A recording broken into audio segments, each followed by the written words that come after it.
एक समय की बात है। एक हरे भरे इलाके में धनपुर नाम का एक बड़ा गांव था। ये गांव अपने खेतों, मेहनती लोगों और आपसी प्रेम के लिए जाना जाता था। इसी गांव में रहता था एक बहुत अमीर आदमी, सेठ महेशलाल। सेठ महेशलाल के पास धन की कोई कमी नहीं थी। बड़े बड़े गोदाम, अनाज से भरे खलिहान, सोने चांदी की तिजोरियां, कई हवेलियां और दर्जनों नौकर। लेकिन अगर किसी चीज की कमी थी तो वह थी दया और संतोष। सेठ जितना अमीर था उतना ही लालची भी।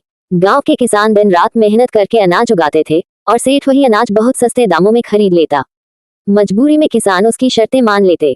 फिर वही अनाज सेठ शहर में कई गुना दामों में बेचता।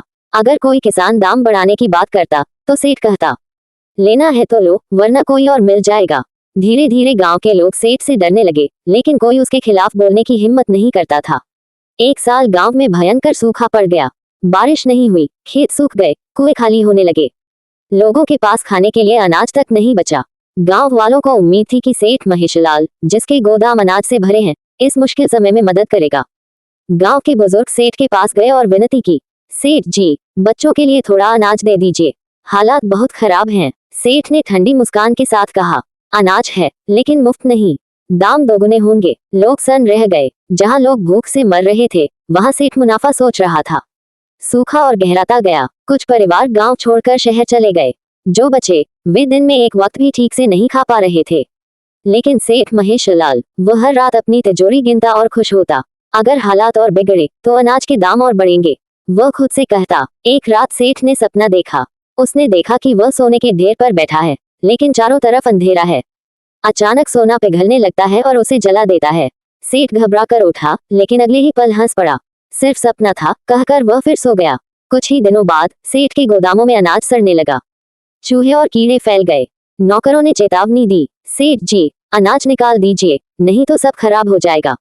लेकिन सेठ बोला, अभी नहीं, दाम और बढ़ने दो। लालच ने उसकी बुद्धि पर पूरी तरह कब्जा कर लिया था। एक रात भयंकर तूफान आया। तेज हवा और बारिश ने पूरे गांव को हिला दिया। सेठ के सबसे बड़े गोदाम की दीवार गिर गई और सारा अनाज पानी में भीगकर बर्बाद हो गया। सुबह जब सेठ वहां पहुंचा तो उसके पैरों तले जमीन खिसक गई। सालों की जमा की हुई दौलत कुछ ही घंटों में नष्ट हो गई। सेठ पहली बार रोया। अब वही लोग जिनसे सेठ ने कभी मुंह मोड़ लिया था, उसकी मदद के लिए आगे नहीं आए। गांव वाले कहते, जब हमें जरूरत थी तब सेठ ने मदद नहीं की। सेठ की बीमारी भी बढ़ने लगी। डॉक्टर बुलाने के लिए कोई तैयार नहीं था। उस रात सेठ अपनी खाली हवेली में अकेला बैठा था। उसे पहली बार समझ आया कि धन नहीं, इंसानियत असली दौलत है। कुछ दिनों बाद सेठ ने गांव की पंचायत बुलवाई। कमजोर आवाज में बोला, मैंने लालच में अंधा होकर आप सबके साथ गलत किया, मुझे माफ कर दीजिए। सेठ ने अपनी बची खुची संपत्ति गांव के गरीबों में बांट दी। लोगों ने देखा, ये वही सेठ नहीं था जो कभी निर्दयी था। धीरे धीरे गांव वालों का भरोसा लौटा। सेठ अब अमीर नहीं था, लेकिन सम्मान और शांति उसे मिल गई थी। इस कहानी से हमें यही सीख मिलती है कि लालच इंसान को अंधा कर देता है। जो दूसरों के दुख में भी अपना फायदा देखता है, वह एक दिन अपने कर्मों का फल जरूर पाता है। धन से बड़ा इंसानियत होती है।